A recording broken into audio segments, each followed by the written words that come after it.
আসেন আল্লাহর নামে শুরু করি। হাদির যে কিলার, সে এখন বাংলাদেশে আছে না পালায়া চলে গেছে, এইটা নিয়ে একটা বিরাট প্রশ্ন উঠছে। আমাদের পুলিশ ভাইরা বলতেছে না, ওনাদের পাসপোর্ট নাম্বার পাওয়া গেছে, আছে মনে হয় বাংলাদেশে আছে, পালায়া গেছে বা চইলা গেছে, মানে লিগেল পথে চইলা গেছে, এটা এরকম কোনো প্রমাণ নাই। কিন্তু ভুল পথে গেছে যে এরকম কোনো প্রমাণ আছে কি না, এরকম প্রশ্নের মুখোমুখি যখন হয়েছে পুলিশ ভাইরা, তখন বলছে যে না, আমরা সে তথ্য বাইর করার চেষ্টা করতেছি, কারণ যারা ওই বর্ডার দিয়া পার কইরা দেয় তাদের মধ্যে থেকে দুজনকে আমরা গ্রেফতার করছি। আসলে দেখেন, এই ব্যাপারগুলো কিন্তু আমরা আগেই টের পাচ্ছিলাম। কিভাবে দেখেন, এখানে একজন বিখ্যাত সাংবাদিক আছে, উনি আল জাজিরার সাথে সম্পর্ক ছিল ওনার এক সময়, এখন আছে কিনা আমি জানি না। ওনাকে আমি প্রথম চিনছি ওই যে আরব খানের সাথে একটা বিবাদ হয়েছে, ওনার ঝগড়া বিবাদ, তখন উনি খুব ক্ষেপে গেছিলেন, উনি খুব গালি দিছিলেন, ওই থেকে আমি চিনি, বুঝতে পারছি যে রাগী মানুষ। যাই হোক, তবে ওনাকে আমি ফলো করি, গত 5-6 দিন যাবৎ ফলো করতে যাই, আমি দেখলাম উনি কিছুক্ষণ পর পরই স্ট্যাটাস দিচ্ছে এবং এমন একটা সুন্দর দৃশ্য তুলে ধরতেছে আমাদের চোখে, যে এই যে কিলার, দুজন কিলার কিভাবে গুলি করলো, কোন পথ দিয়ে গেল এবং রাত্রি কোথায় যাপন করলো, এবং ওদেরকে কারা কারা বর্ডার পার কইরা দিল, বর্ডার পার কইরা দেওয়ার পর গৌহাটিতে কোন বাড়িতে থাকে, এরকম সব কিছুই উনি জানে। খণ্ড খণ্ডভাবে ওনার এই দৃশ্যগুলো যদি জোড়া দেয়, বা একটা থ্রিলার ছবি হয়ে যাবে। তো কিন্তু উনি যে এত কিছু জানে, এটার জন্য ওনাকে তো ধন্যবাদ দিতে হয়, তাই না? কিন্তু ধন্যবাদ আমি দিতে পারতেছি না এই জন্য যে উনি এত কিছু জানার পরও বাংলাদেশের গোয়েন্দার সঙ্গে কেন যোগাযোগ করতেছে না। উনি তো দেখতে পাচ্ছে, মনে হইতেছে কি জানেন, ওনার কাছে একটা আলাউদ্দিনের চেরাগ আছে, ওইটা ঘষা মারতেছে, আর দৈত্য সামনে আইসা বইলা দিতেছে যে হাদিকে কারা গুলি করছে, তারা কোন দিকে যাইতেছে, কোথায় কাপড় বদলাইতেছে, কোথায় কি খাইতেছে, বাইক থেকে নাইমা কোন গাড়িতে উঠতেছে, তারা পার কইরা দিতেছে, সবই তো উনি বলতেছে। তাহলে উনি আমাদের গোয়েন্দা বিভাগকে জানায় না কেন, পুলিশকে জানায় না কেন? উনি তো নিশ্চয়ই আগে খবর পাচ্ছে সব কিছু। এর আগেও কিন্তু বলছে ভারত থেকে শুটার, মানে গুলি করা মাইরা ফেলা যারা আর কি, মানে এক গুলিতে একটা মানুষ মারতে পারে, তাদেরকে শুটার বলা হয়। তেমন শুটার, অনেক শুটার বাংলাদেশে ইন করছে, এরকম তথ্য কিন্তু উনি দেয়। এই যে অ্যাডভান্স বলতে পারে, এটা কিন্তু একটা বিরাট ব্যাপার। ওনার দৈত্য ওনাকে বইলা দেয়, কিন্তু ওনার দৈত্য যে ওনাকে বলে, উনি সঙ্গে সঙ্গে কেন পুলিশ বিভাগকে জানায় না? এই যে ওরা চলে যাচ্ছে ময়মনসিংহের ওই পথে ওই গাড়িতে, তাহলে তো ওই লোকাল পুলিশ যায় ধরতে পারে ভাই, ওনাদেরকে না জানায় আমাদেরকে জানায়। যাই হোক, আমি বুঝি না এটা কোন রহস্য, তবে আমার কেন জানি মনে হয়, হ্যাঁ, আমি ওই কমেন্ট বক্সে গেছিলাম, কমেন্ট পড়া আমার মাথার মধ্যে যেটা আসলো, যে অডিয়েন্সকে উনি বুঝাইতে চাচ্ছে যেটা অডিয়েন্স সেটা বুঝতেছে না, মানে দর্শক সেটা বুঝতেছে না। উনি যে গল্পটা খাওয়াইতে চাইতেছে, ওনারা ওই গল্পটা খাইতেছে না। 80% ভক্ত ওনার ভক্তরাই তো ওনাকে ফলো করে, ওনার ভক্তরা মনে করে উনি মাইন্ড ডাইভার্ট করে দিতেছে।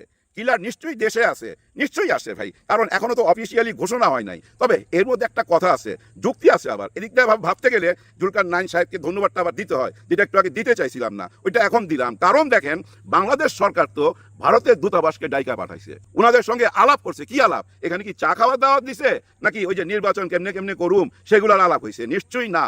কারণ এই যে বর্তমানে যে ঘটনাটা ঘটা গেল, সেই ঘটনা নিয়েই তো আলোচনা করবে। যে ঘটনাটা এই যে জুলকার নাইন সাহেব যেভাবে সাজাইছে, এই সাজানো গল্পটাই তো তুলে ধরবে, তাই না? আর এর আগের থেকে আমরা দেখে আসতেছি কি, গত 1.5 বছর যাবৎ আমাদের দেশটা এত অস্থির কেন? কারণ কি ভাই? কারণ দিল্লিতে বসবাস কইরা একটি মানুষ যেভাবে আমাদেরকে হুমকি ধামকি দিতেছে, ভাই ব্রাদার, কিছু মনে করেন না, আপনারা এই দেশেরই মানুষ, যে দলই করেন না কেন, একটা জিনিস চিন্তা করেন, উনি ন্যায় করছে, অন্যায় করছে, যা কিছু করছে, এটা কিন্তু আইনের কাছে, আইন রায় দিয়ে দিছে, তারপরে ওনাকে থামতে দেখছেন? আচ্ছা, উনি যদি এরকম কিছু বলতো যে আমি আইনের মোকাবেলা করব, সব মিথ্যা, আমি আন্তর্জাতিকভাবে এটা মোকাবেলা করব, তাহলে কিন্তু দেখেন আপনারা নিশ্চয়ই বুকে সাহস নিয়ে বলতে পারতেন যে হ্যাঁ, এটা ন্যায্য কথা। কিন্তু উনি যখন বলে যে এই মাইরা দেখা, একটা ছেলে বলতেছিল না যে আমরা কিন্তু প্রতিশোধ নেবো, আমরা কিন্তু 2-4টারে ফালায় দেবো, কথা কম। কে বলতেছে? শেখ হাসিনা। ওই নেত্রী যদি বলে, একজন নেত্রী যদি বলে কথা কম, আগে মাইরা দেখা, তারপরেই তো এই ঘটনাটা। আরো এর আগের কথাগুলা উনার জোড়া দেন, উনি আসলে কাউকেই ছাড়বে না ভাই। আমাকে আপনাকে যারা এই মিডিয়াতে জড়িত আছেন, যারা ওনার বিপক্ষে কথা বলছে, আর হাসনাত আব্দুল্লাহরা, জুলাই গণের অভ্যুত্থানের যারা, এরা তো মরবেই, এদেরকে তো মারবেই, এদের নাতিপুতিকে মাইরা ফালাইবো, যে যেখানে থাকবে। উনি আসলে না হইলো ভাই 10 লক্ষ লোক মাইরা ফালাইবো। তো কারণ ওনার ভিতরে যে প্রতিহিংসা, যে রাগ, যে ক্ষোভ, জঙ্গি বাহিনী এই দেশে পুরা দেশটাকে জঙ্গি গ্রাস করে ফেলাইছে। এই যে বিশ্বের কাছে এগুলো প্রচার কইরা বাংলাদেশকে কোথায় নিয়ে পৌঁছাইতেছে, খালি ডক্টর মোহাম্মদ ইউনূস স্যার ছিল বইলা ভাই এখনো আমরা টিকা আছি। ডক্টর ইউনূস স্যার ভালো করলো না মন্দ করলো এগুলোর বিচার পরে হবে, নিশ্চয়ই একদিন হবে, কিন্তু সামনে যদি নির্বাচনটা হয়ে যায় তাড়াতাড়ি নির্বাচনটা দরকার। কিন্তু নির্বাচন যে হবে দেখেন এর মধ্যে একটা ঘটনা ঘটছে, এই যে আনিস আলমগীর সাহেব নাকি গ্রেফতার, ওনাকে নিয়ে গেছে কোর্টে হাজির করবে, জানি না কি কারণে ওনাকে ধরা হয়েছে। অনেকেই বলার চেষ্টা করতেছে, এর আগে আমিও বলছি যে উনি এমন একটা ন্যারেটিভ তৈরি করতে চায়, এমন একটা বয়ান দিতে চায় যে বয়ানের কারণে মনে হয় এই জুলাই আগস্টের কিছুই ঘটে নাই, এটা একটা মারামারি ধাক্কাধাক্কি হয়েছে, কয়েকটা মানুষ মারা গেছে, এরকম একটা কিছু বুঝাইতে চাইছে উনি। এটা যে একটা বিপ্লব উনি তো মাইনাই নেয় না, তারপরে উনি বর্তমানে যে আওয়ামী লীগ ছাড়া একটা নির্বাচন হইতে যাচ্ছে এটা উনি মাইনা নিতে পারতেছে না। এই কারণে কি ওনাকে ডাইকা নিছে? না, আমি এটা বিশ্বাস করি না। বাক স্বাধীনতা হরণ করবে ডক্টর মোহাম্মদ ইউনূস বা ওনার সরকারের কেউ, এটা আমি বিশ্বাস করতে চাই না। এর সাথে আবার শাওনও জড়িত আছে, আরো দুজন আছে, ওই দুজনের নাম জানি না। শাওনকে চিনছেন আপনারা? আসিফ নজরুল সাহেবের শাশুড়ি আম্মা, উনি হলো শাওন, পুরা নামটা ভুলে গেছি। যাই হোক, এই শাওনকেও বোধহয় ডাকবে। আমার যদ্দূর মনে হয়, এটা আমার আন্দাজের কথা, কারো কণ্ঠরোধ করার জন্য ওনাকে নিয়ে যায় নাই। আমার যদ্দূর মনে হয় ওই যে আলো আসবেই, মনে আছে আপনাদের 5ই আগস্টের পরে আলো আসবে একটা গ্রুপ ছিল, ওই গ্রুপে অনেক জড়িত ছিল। আমার মনে হয় ওরকম কোনো একটা গ্রুপ ট্রুপের সঙ্গে জড়িত থাকতে পারে, যার জন্য ওনাকে জিজ্ঞাসাবাদ করছে। এমনও শোনা গেছে যে উনি সৎ উত্তর দিতে পারে নাই, সৎ উত্তর দিলে তো ভাই ছাইড়াই দিত, নাহলে কোর্টে হাজির করলো কেন? যাই হোক, বিচারের আদালতে কি রায় হবে আমি জানি না, আজকেই সেই বিচারের ডাক দিছে, আজকেই ওনাকে হাজির করা হবে। তবে যারা আপনারা প্রচার করতে আছেন যে বাক স্বাধীনতা রোধ করার জন্য, না, বাক স্বাধীনতা রোধ করার জন্য হলে তো ভাই অনেককে নিয়ে যাইতো, একটা গ্রুপইটা আছে, এই একটা গ্রুপ ভাই ধইরা নিতে পারেন একই গোডাউনের প্রোডাক্ট। হ্যাঁ, একই গোডাউনের প্রোডাক্ট। কেন একই গোডাউনের প্রোডাক্ট বললাম ভাই? কারণ কি জানেন? দেখেন জুলাই গণ অভ্যুত্থানে যা কিছু হয়েছে এটার তো একটা রিয়াকশন আছে, তাই না? আপনি 1500 মা বোনের বুক খালি করে ফেলাবেন, আপনি হাজার হাজার মানুষকে পঙ্গু করে দিবেন, আপনি স্বাধীনতার নাম বিক্রি কইরা বিডিআর এর মধ্যে যে ট্র্যাজেডি করছেন, 57 জন অফিসার শহীদ হয়ে গেল, কত বিডিআর যে আহত হয়েছে, আরো কত বিডিআরকে যে ফাঁসি দেওয়া হয়েছে, এগুলোর হিসাব আমরা কেউ রাখি না। আবার দেখেন এই যে শাপলা চত্বরে মাদ্রাসা ছোট ছোট ছেলেরা আসছিল ভাই, এদের বয়স আর কত? মতিঝিলের মতো একটা জায়গা, আশেপাশে কোনো বাড়ি ঘর নাই, আকাশ দেখা যায় না, লম্বা লম্বা বিল্ডিং, আকাশচুম্বী বিল্ডিং, আর ওর মধ্যে রাত্রের বেলায় সব লাইট অফ কইরা এই যে ঝাঁপায়া বললো হানাদার বাহিনী, হায় রে, চিৎকার চিৎকার, সমস্ত চ্যানেলগুলা বন্ধ করে দেওয়া হয়েছিল, কেউ কোনো কিছু দেখতে পাইনি আমরা। তারপর দিন আমরা শুনছি অনেক ভিডিও ফুটেজ বাইরেছে, রক্ত ধুইতাছে, লাশ গায়েব করতেছে। এইটা কি স্বাধীন বাংলাদেশের কাজ? এই স্বাধীন বাংলাদেশ চাইছিলেন আপনারা 71-এ? যাই হোক, আমি যেটা বলতে চাই সেটা হলো কন্ট্রোল করার জন্য বাংলাদেশ সরকার, বর্তমান ইউনূস সরকার কাউকে এভাবে ধইরা নিয়ে যাবে বা আদালতে তুলবে, এটা আমি বিশ্বাস করতে চাই না। নিশ্চয়ই কোনো একটা কারণ আছে, কারণটা আমরা জানুম। যাই হোক, ভিডিওটা শেষ করতে হবে, সূর্য ডুবে যাচ্ছে। ভিডিওটা শেষ করার আগে আবার আখতারুজ্জামান সাহেবকে নিয়ে একটু কথা বলতে চাই। এই আখতারুজ্জামান সাহেবকে নিয়ে অনেকে অনেক রকম কথা বলতেছে। একটা ছেলে আছে না, আমি জানি না এদেরকে কেন নিবন্ধন দেওয়া হয়। এই ধরনের মানুষকে যদি নিবন্ধন দেন তাহলে কোনো ইজ্জত থাকে? সবগুলা দল যদি একসাথে দাঁড়ায় আর এই লোকটা যদি দাঁড়ায়, মানাবে? মানাবে না। সবাইকে কেন নিবন্ধন দিবেন? এই নিবন্ধনটা ক্যান্সেল করেন ভাই। এই যা তা ইচ্ছা বইলা যাইতেছে, এ বলতেছে যে অচল মাল। আখতারুজ্জামান সাহেব নাকি একটা অচল মাল জামাতে ইসলাম নিয়ে নিছে, অচল মালকে জামাতে ইসলামের কাছে রপ্তানি করা হয়েছে। কাকে অচল মাল বলতেছে? একজন বীর মুক্তিযোদ্ধা, অরিজিনাল মুক্তিযোদ্ধা, আর্মি ছিল, মেজর ছিল উনি, উনাকে বলতেছে, একজন খাঁটি মুক্তিযোদ্ধাকে বলতেছে অচল মাল। তার মানে আপনারা বুঝতে পারতেছেন উনি কাকে ডুবাচ্ছে? উনি যে দলের হয়ে এই কথাটা বলতেছে না, ওই দলকেই ডুবাচ্ছে। কারণ যত কিছুই হোক না কেন উনি দল বদল করতে পারে। ক্রিকেট প্লেয়ার যদি দল বদল করতে পারে, ফুটবল প্লেয়ার যদি দল বদল করতে পারে, রাজনীতিবিদ কেন দল বদল করতে পারবে না? আর আপনারা দল বদল করার প্রশ্নটা শুধু বাহির থেকে না, জামাতে ইসলামের থেকে প্রশ্ন তুলছেন। অনেকে দেখলাম খুশি না আখতারুজ্জামানকে কেন নামা হইলো। উনি তো জুলাই গণ অভ্যুত্থানকে বুকে ধারণ করে না, উনি তো আগে রাজাকার বলছে আমাদেরকে। কারণ কি, উনাকে কেন নেওয়া হবে? আপনারা যারা এই ধরনের কথা বলতেছেন তাদের জানা উচিত ডাক্তার শফিকুর রহমান স্যার, জামাতে আমির, ওনারা কই থেকে আসছে? ওনারা ছাত্রলীগ। কোন ছাত্রলীগ? জাসদ ছাত্রলীগ থেকে আসছে। এবার মাথায় রাখেন, কথা বলার আগে শুধু মাথায় রাখতে হবে যে কার কি অতীত। ওনাদেরকে কেন নিছিলেন? ওনারা কেন আসছিল? আপনারা জামাতে ইসলাম কি খালি ওই হুজুরদেরকে খুঁজে বেড়াইবেন যার দাড়ি আছে, টুপি আছে, কে 5 ওয়াক্ত নামাজ পড়তেছে, ওই মানুষটা কি খুঁজে বেড়াবেন? মানুষকে পথ দেখাবেন না? যে মানুষটা পথ হারাইছে সে মানুষটাকে বুকে টাইনা নিবেন না? ওই মানুষটা নিয়ে সমালোচনা করেন। যদি সমালোচনা করতে হয় ওই যে ডাক্তার শফিকুর রহমান স্যারের নিয়ে সমালোচনা করেন, অধ্যাপক গোলাম পারওয়ার স্যারকে নিয়ে সমালোচনা করেন। ওনারাও তো ভাই জাসদ ছাত্রলীগ থেকে আসা। ভাই মানুষ আসতেই পারে, ভুল পথের মানুষকে সঠিক পথে আনাই তো ইসলামের একমাত্র কাজ, এর বাইরে কোনো কাজ আছে? আপনারা কেন বোঝেন না? ওই যে অনেকে বলে ইসলামের মধ্যে আবার হিন্দু কেন আসবে? আরে ভাই, হিন্দু আসবে না কেন, খ্রিস্টান আসবে না কেন, পৃথিবীর সব ধর্মের মানুষই তো আসবে। ওনাদের নিজস্ব একটা সংবিধান আছে, হ্যাঁ, প্রত্যেকটা দলের নিজস্ব একটা সংবিধান থাকে। দেশের যেমন সংবিধান থাকে ঠিক তেমনি একটা সংবিধান ওনাদেরও আছে। ওইটা ভাই এই অনলাইনে পাওয়া যায়, গুগলে সার্চ দিয়ে দেখে নেন, ওখানে কি কি লেখা আছে সব ক্লিয়ার হয়ে যাবেন। আরে এরা কথা বললে তো লাভ নাই। বর্তমান হয়েছে কি জানেন, এটা ডিসেম্বর মাস, তো এই ডিসেম্বর মাসের একটাই কাজ ছিল, এই ডিসেম্বর মাসেই তো সবচেয়ে বেশি বেচা কিনা, ভিউর ব্যবসা। কেন? ওই যে ৭১-৭১-এর রাজাকার, মুক্তিযোদ্ধা, বঙ্গবন্ধুর ভাষণ, ওই ৭১-ই আমরা আটকা গেছি। ওই ৭১-এর ব্যবসাটা এখন তো চালায় নিয়ে যাইতে হবে। আর এই চালায় নিয়ে যাইবার জন্য দেখবেন এই যে চ্যানেলগুলোতে সবাইকে ডাইকা ওই রাজাকারের কথা জিজ্ঞাসা করে, ওই পাকিস্তানপন্থী নাকি আপনি, বা ভারতপন্থী নাকি, ওই ধরনেরই প্রশ্ন করে। কিন্তু এরকম কোনো দৃশ্য দেখছেন যে ভাই একজন মুক্তিযোদ্ধা যার বয়স হয়ে গেছে, কেউ তাকে চিনে না, তাকে আইনা একটু কথা বলতে, সবাই সঙ্গে পরিচয় করায় দিতে? কেন দেয় না? ভিউ হবে না, অচেনা মুখ, উল্টা পাল্টা মানুষ লাগবে। তো ওই যে কইলাম না একটু আগে, বিভিন্ন চ্যানেলের মধ্যে ইন্টারভিউতে নিয়ে আসে, কারণ কন্টেন্ট হিট করাইতে হবে। এইটাই চলতেছে। আর এইটার নামই ৭১-এর ব্যবসা। এই ব্যবসাটা বন্ধ কইরা সত্যিকারের যদি দেশপ্রেম থাকে, দেশকে ভালোবাসেন, ওই পিছনের অতীতের এইসব নোংরামি না ঘাইটা, নোংরামি ঘাটতে যাবেন। সবাই ভিতরেই ভাই একটা করে ডাস্টবিন আছে, প্রত্যেকটা দলের পিছনে বিশাল বিশাল ডাস্টবিন আছে। আর ওই ডাস্টবিনের ঢাকনা যখন খুলবেন, খালি গন্ধ আর গন্ধ। আর ওই গন্ধ দিয়ে কি দেশের কোনো উপকার আসবে?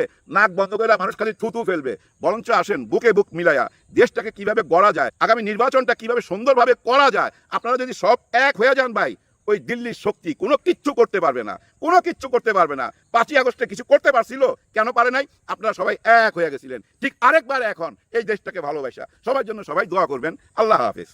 আনিস আলমগীর ১ মাস আগে বেসরকারি টিভির এক টক শোতে মন্তব্য করেন, আওয়ামী লীগের অপ্রকাশিত নেতারা সরকারকে কাঁপুনি ধরিয়ে দিয়েছে। আসামি মেহের আফরোজ শাওন তার ভেরিফাইড ফেসবুকে এবছরের ২৬শে নভেম্বর লকার উদ্ধার ঘটনায় কটাক্ষ করে, মানে ওই যে শেখ হাসিনার লকার উদ্ধার করে যে কয়েকশো ভরি সোনা বের করে আনলো, সেই উদ্ধার ঘটনায় কটাক্ষ করে সরকার বিরোধী পোস্ট দেন। তিনি বলেন একেবারে তেলেসমাতি কারবার, মানে লকারের ওই সোনার গয়না দেখিয়ে সম্ভবত শাওন বলেছেন এটা একটা তেলেসমাতি কারবার, সেটা রাষ্ট্রবিরোধী ষড়যন্ত্র হিসেবে পুলিশ উল্লেখ করছে। এবং পুলিশ বলছে রিমান্ডের আবেদনে আসামি রাতিশ ইমতিয়াজ তার ভেরিফাইড ফেসবুক আইডিতে লকার উদ্ধারকে এটাই সায়েন্স, এটা বলে কটাক্ষ করেছেন।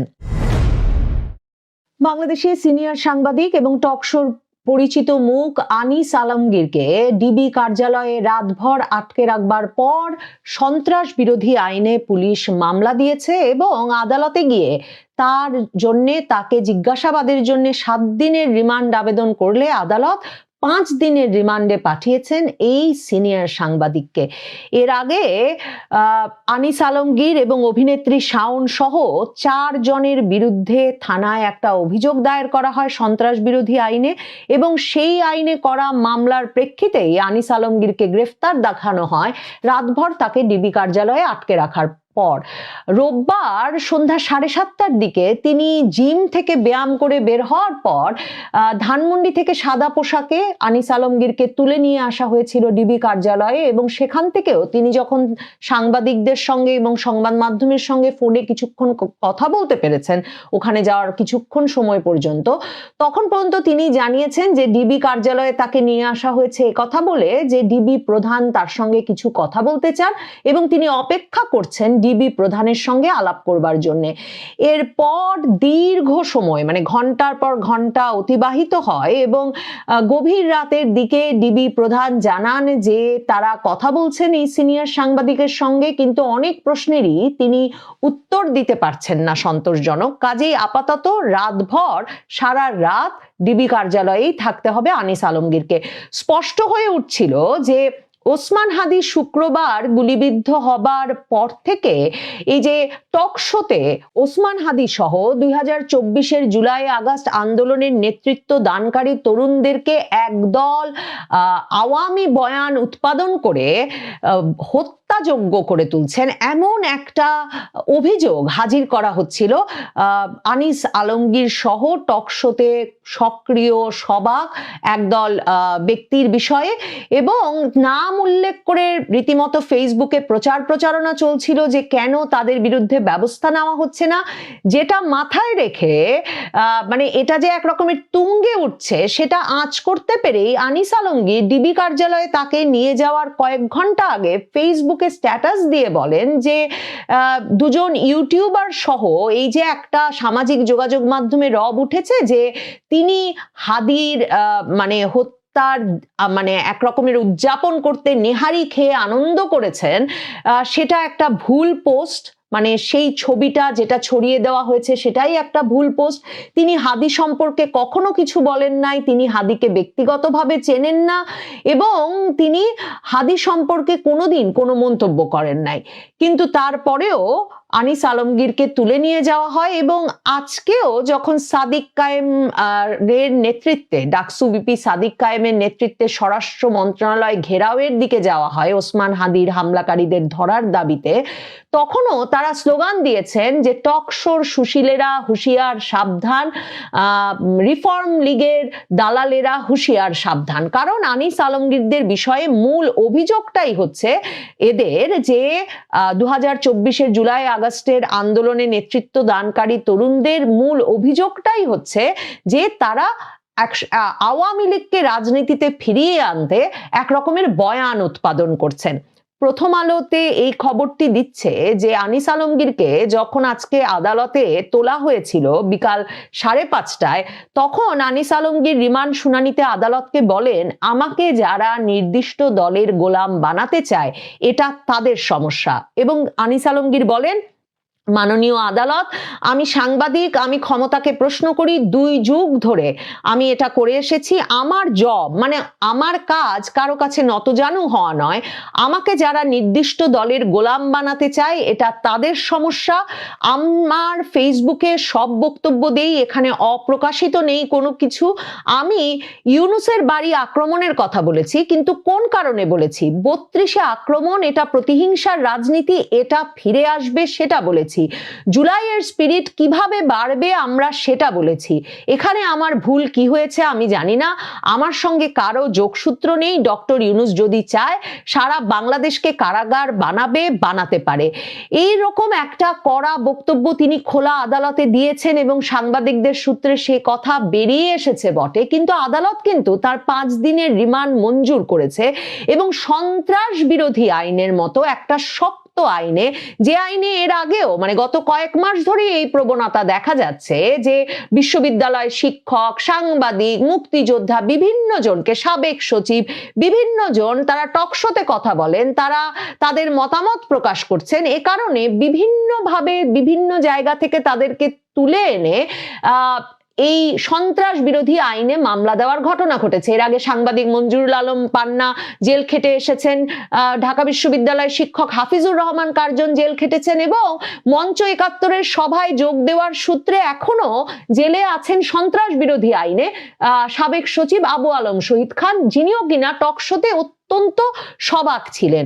আর কি মামলাটা যে দেওয়া হয়েছে আনিস আলমগীরকে, যে মামলায় রাতভর ডিবি কার্যালয়ে আটকে রাখার পর অবশেষে তাকে গ্রেফতার দেখানো হলো, সেই মামলাটি রোববার মাঝরাত পেরিয়ে যাওয়ার পর দায়ের করেছেন জুলাই রেভলিউশনারি অ্যালায়েন্স নামে একটি সংগঠনের সদস্য আরিয়ান আহমেদ। তিনি এই আরিয়ান আহমেদ আনিস আলমগীর সহ 4 জনের বিরুদ্ধে রাষ্ট্রের স্থিতিশীলতা নষ্টের ষড়যন্ত্র এবং নিষিদ্ধ সংগঠনকে উস্কে দেওয়ার অভিযোগ আনেন। তিনি উত্তরা পশ্চিম থানায় মাঝরাতের পরে, মানে তখন কিন্তু অনেক ঘন্টা এরই মধ্যে পার হয়ে গেছে যে আনিস আলমগীরকে ডিবি কার্যালয়ে রাখা হয়েছে এবং নিশ্চয়ই পুলিশ তখন ভাবছিল যে কোন মামলায় আনিস আলমগীরকে, যে তিনি নাকি হাদি গুলিবিদ্ধ হওয়ার পরে নেহারি খেয়েছেন এমন অভিযোগে, কিংবা তিনি টকশোতে আওয়ামী বয়ান উৎপাদন করছেন, এই অভিযোগটাকে মানে এই অভিযোগের ভিত্তিতে কোন মামলায় গ্রেফতার দেখাবে। পুলিশ যখন সেই মামলা খুঁজে বেড়াচ্ছে তখন থানায় গিয়ে হাজির হন জুলাই রেভলিউশনারি অ্যালায়েন্স নামের সংগঠনের সদস্য আরিয়ান আহমেদ এবং তিনি উত্তরা পশ্চিম থানায় সন্ত্রাস বিরোধী আইনের আওতায় অভিযোগ দেন। এই অভিযোগই মামলা হিসেবে নথিভুক্ত করার তথ্য দিচ্ছে পুলিশ। আনিস আলমগীর ছাড়া আরো যে 3 জনকে আসামি করেছেন এই জুলাই রেভলিউশনারি অ্যালায়েন্সের সদস্য আরিয়ান আহমেদ, তারা হচ্ছেন অভিনেত্রী মেহের আফরোজ শাওন, মারিয়া কিসপোট্টা যিনি একজন ফ্যাশন মডেল এবং উপস্থাপক ইমতু রাতিশ ইমতিয়াজ। এই 3 জনের সঙ্গে আনিস আলমগীরের কি সম্পর্ক, তারা কি করে এই রাষ্ট্রের স্থিতিশীলতা নষ্টের ষড়যন্ত্র বা নিষিদ্ধ সংগঠনকে উস্কে দিচ্ছিলেন, সে বিষয়ে মামলার বিবরণটিতে বলা হয়েছে। খুব গুরুত্বের সঙ্গে এই মামলার বিবরণটি মনোযোগের সঙ্গে শোনা আবশ্যক। সেই মামলার বিবরণে বলা হয়েছে, বৈষম্য বিরোধী ছাত্র আন্দোলনের ফলে ফ্যাসিস্ট শেখ হাসিনা দেশত্যাগ করে, কিন্তু তার অনুসারীরা দেশের মধ্যে বিভিন্ন কৌশলে ঘাপটি মেরে অবস্থান করে দেশ অস্থিতিশীল ও রাষ্ট্রের অবকাঠামোকে ধ্বংস করার লক্ষ্যে রাষ্ট্রবিরোধী অপরাধ সংগঠনের ষড়যন্ত্র করে এসেছে। আসামিরা মানে আনিস আলমগীর, অভিনেত্রী শাওন, মডেল মারিয়া এবং উপস্থাপক ইমতু, তারা মিলে আগে থেকে আওয়ামী লীগের ছত্রছায়ায় রয়েছে। তারা গত বছরের 5ই আগস্টের পর থেকে সোশ্যাল মিডিয়া সহ বিভিন্ন টকশোতে নিষিদ্ধ সংগঠনকে ফিরিয়ে আনার জন্য প্রোপাগান্ডা ছড়িয়ে আসছে। রোববার রাত 8:30টার দিকে আরিয়ান আহমেদ উত্তরা পশ্চিম থানার 11 নম্বর সেক্টরের 5 নম্বর রোডের 5 নম্বর বাসায় বসে মোবাইলে দেখতে পান। মানে রোববার রাত 8:30টার দিকে তিনি মোবাইলে বসে দেখতে পাচ্ছেন, যিনি কিনা থানায় গিয়ে অভিযোগটা দায়ের করেছেন, যে আসামিরা আনিস আলমগীর, শাওন, মারিয়া, ইমতু এরা ফেসবুক পোস্টের মাধ্যমে আওয়ামী লীগকে পুনর্বাসন করার পায়তারা করছে।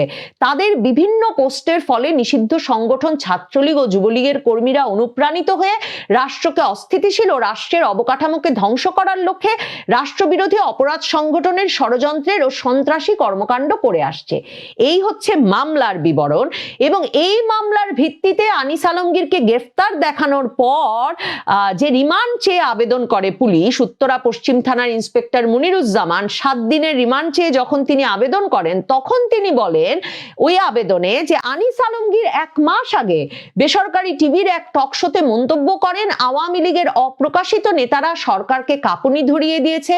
আসামি মেহের আফরোজ শাওন তার ভেরিফাইড ফেসবুকে এবছরের 26শে নভেম্বর লকার উদ্ধার ঘটনায় কটাক্ষ করে, মানে ওই যে শেখ হাসিনার লকার উদ্ধার করে যে কয়েকশো ভরি সোনা বের করে আনলো, সেই উদ্ধার ঘটনায় কটাক্ষ করে সরকার বিরোধী পোস্ট দেন। তিনি বলেন একেবারে তেলেসমাতি কারবার, মানে লকারের ওই সোনার গয়না দেখিয়ে সম্ভবত শাওন বলেছেন এটা একটা তেলেসমাতি কারবার, সেটা রাষ্ট্রবিরোধী ষড়যন্ত্র হিসেবে পুলিশ উল্লেখ করছে। এবং পুলিশ বলছে রিমান্ডের আবেদনে আসামি ইমতু রাতিশ ইমতিয়াজ তার ভেরিফাইড ফেসবুক আইডিতে লকার উদ্ধারকে এটাই সায়েন্স এটা বলে কটাক্ষ করেছেন। এছাড়াও এই 4 আসামি সহ অন্য আসামি পরস্পরের যোগসাজশে অন্যদের বিভিন্ন সময়ে তাদের ভেরিফাইড ফেসবুক পেজ ও ইউটিউব চ্যানেল হতে বিভিন্ন প্রকার উস্কানিমূলক পোস্ট ও বক্তব্য দিয়ে দেশের জননিরাপত্তা বিপন্ন করা, অন্য ব্যক্তির হত্যা প্রচেষ্টা গ্রহণ করা, মানে আমি বলছিলাম না ওসমান হাদিকে গুলি করার পর থেকে এই রবটা উঠেছে, এবং অন্য ব্যক্তিকে হত্যা, গুরুতর জখম করার ষড়যন্ত্র ও সহায়তা করার জন্য প্ররোচিত করে। পুলিশ এই যে আনিস আলমগীর যে আদালতে দাঁড়িয়ে বললেন যে আর কোনো আসামির সঙ্গে তার কোনো সম্পর্ক নাই, যোগসূত্র নাই, তার কারণ হচ্ছে পুলিশ রিমান্ডের আবেদনে বলছেন যে আনিস আলমগীরকে ডিবি লালবাগ বিভাগ ধানমন্ডি এলাকা থেকে গ্রেফতার করে। সময় স্বল্পতার কারণে তাকে জিজ্ঞাসাবাদ করা সম্ভব হয় নাই, মানে সারা রাত 8টায় গিয়ে আনিস আলমগীর ডিবি কার্যালয়ে পৌঁছেছেন, সন্ধে 7:30টায় তাকে ধানমন্ডি থেকে ধরেছে ডিবি, এরপর সারা রাতভর রেখেও সময় স্বল্পতায় তাকে জিজ্ঞাসাবাদ করা সম্ভব হয় নাই। পুলিশ বলছে আসামির সহযোগী অন্যান্য পলাতক আসামিদের নাম ঠিকানা সংগ্রহ করে তাকে নিয়ে অভিযান পরিচালনা করলে পলাতক আসামিদের গ্রেফতার করা সম্ভব হবে। ঘটনায় আরো কোনো আসামি জড়িত আছে কিনা তা জানার জন্য আসামিকে 7 দিনের রিমান্ড প্রয়োজন, মানে এখন আনিস আলমগীরকে নিয়ে অন্য আসামিদের ধরতে অভিযান পরিচালনা করতে চান পুলিশ, সেজন্যই রিমান্ডের আবেদন করা হয়েছে এবং আদালত 5 দিনের রিমান্ড দিয়ে দিয়েছে। এখন পলাতক আসামি হিসেবে যাদেরকে উল্লেখ করা হচ্ছে তার মধ্যে অভিনেত্রী শাওন, তিনি এরই মধ্যে বিবিসি বাংলাকে একটা সাক্ষাৎকার দিয়েছেন এবং বিবিসি বাংলাকে এই সাক্ষাৎকারে তিনি বলেছেন তাহলে বাক স্বাধীনতাটা গেল কোথায়। তিনি এই তার প্রতিক্রিয়ায় বলেন যে আমি কোনো রাজনৈতিক বিশ্লেষক নয়, দেশের সাধারণ একজন নাগরিক, আর একজন নাগরিকের জায়গা থেকে যখন আমার কষ্ট লেগেছে, খটকা লেগেছে, আমার কাছে যখন মনে হয়েছে জিনিসটা হওয়া ঠিক হয়নি, তখন সেই মতামত প্রকাশ করেছি। এবং অভিনেত্রী আরো বলেছেন যে সেই 71 থেকে কি চেয়েছি, আমরা মত প্রকাশ করতে চেয়েছি। 24 জুলাইতেও যে কথাটি বলা হয়েছিল সেটা হচ্ছে বাক স্বাধীনতা। আর এখন যদি একদম সাধারণ মত প্রকাশেই মামলা করতে হয়, মামলা করলেই যদি গ্রেফতারের ভয় থাকে, তাহলে সেই বাক স্বাধীনতা কোথায় গেল? কিন্তু নাহিদ ইসলাম, হাসনাত আব্দুল্লাহরাও কিন্তু এই কথাটা বারবার বলছেন যে এই মত প্রকাশের সুযোগ দানের মাধ্যমে জুলাই অভ্যুত্থানে অংশ নেওয়া নেতৃবৃন্দকেই নাকি অপরাধী হিসেবে দেখানোর চেষ্টা করছে এবং জুলাই অভ্যুত্থানকে খাটো করে দেখানো হচ্ছে, কাজেই এদের বিরুদ্ধে শাস্তিমূলক ব্যবস্থা নিতে হবে। এখন বিবিসি বাংলাদেশের বিভিন্ন মানবাধিকার সংগঠনের নেতৃবৃন্দ, সরকার ঘনিষ্ঠ ট্রান্সপারেন্সি ইন্টারন্যাশনাল বাংলাদেশ মানে সরকারের সংস্কার কমিশনের একজন বিশিষ্ট সদস্য ইফতেখারুজ্জামান, টিআইবি পরিচালক ইফতেখারুজ্জামান, এদের সঙ্গে কথা বলে এমন একটা প্রতিবেদন ছেপেছে যে সমালোচনা করা যাবে না, এই বার্তাই কি দেওয়া হলো আনিস আলমগীরের ঘটনায়?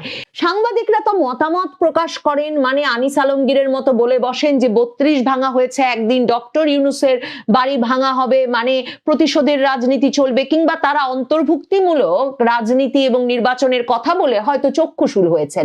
কিন্তু এই যে অভিনেত্রী শাওন কিংবা উপস্থাপক ইমতু, যারা কিনা লকারে শেখ হাসিনার গয়না পাওয়ার খবর দেখবার পর একে তেলেসমাতি কারবার কিংবা এটাই সায়েন্স বলবার কারণে সন্ত্রাস বিরোধী মামলায় পড়ে গেলেন, সেক্ষেত্রে নিশ্চয়ই প্রশ্ন ওঠে। অভিনেত্রী শাওন যে প্রশ্নটি তুলেছেন বিবিসি বাংলার সাক্ষাৎকারে, সেটাই সবচেয়ে গুরুতর প্রশ্ন, যে তাহলে বাক স্বাধীনতাটা গেল কোথায়?